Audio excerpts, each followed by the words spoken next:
The man stationed at the door was small and stout. He had a red face, blue eyes, and wispy grey curls. His satin-breasted coat was trimmed with silver lace. His top hat was the colour of mulberries. Walk in, now exhibiting," he boomed. "The best show in London, ladies and gentlemen, a menagerie of mythical beasts, living, breathing monsters for only 1 penny. The narrow shop front behind him was plastered with brightly coloured advertisements. One of them showed a picture of a very young girl cracking a whip at something that looked like a giant toad. "See our griffin, see our mermaid, see our Erkling," cried the man in the purple hat, tapping at the picture with his bamboo cane. "See Birdie McAdam, the go-devil girl, tame a fierce Bogle and a dainty unicorn." Across the road, Jem stopped short.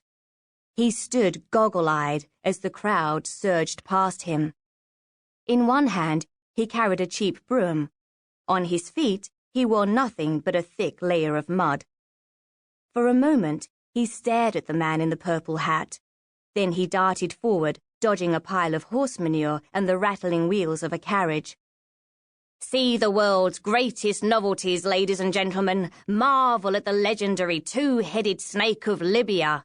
Touch a genuine dragon's egg for only 1 penny. The red-faced showman raised his voice a little, drowning the chant of a nearby coster selling nuts and whelks. "Now exhibiting, satisfaction guaranteed, the world's greatest wonders here in Whitechapel Road." He was perched high on a wooden box with a good view of all the bobbing umbrellas that filled the street.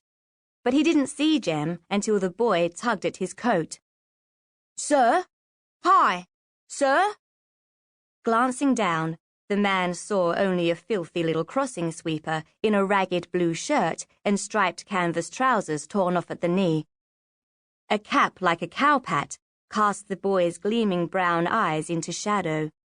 It also concealed most of his thick, black, glossy hair, which was his best feature, though it made his head look too big for his body. "Hook it," the man growled. "Go on." "Please, sir, I'm a friend of Birdie McAdam. Will you let me in? She'll want to say hello." "Get out of it, I said."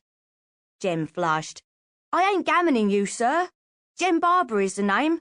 Why, Birdie and me, we used to knock around Bethnal Green together when she was just a bogler's girl. Ask her if we didn't." The only reply was a quick swipe with the bamboo cane, which left a red welt on Jem's knuckles. He jumped back, grimacing. Then he retreated a few steps to take stock of the exhibition venue. It was a small 2-story building, wedged tightly between a pastry shop and a public house. Over the door was a faded sign, but Jem couldn't read it. Nor could he see any side alleys piercing the impenetrable wall of shop fronts breasting the street. But the public house was on a corner, and would probably have a rear yard of some kind.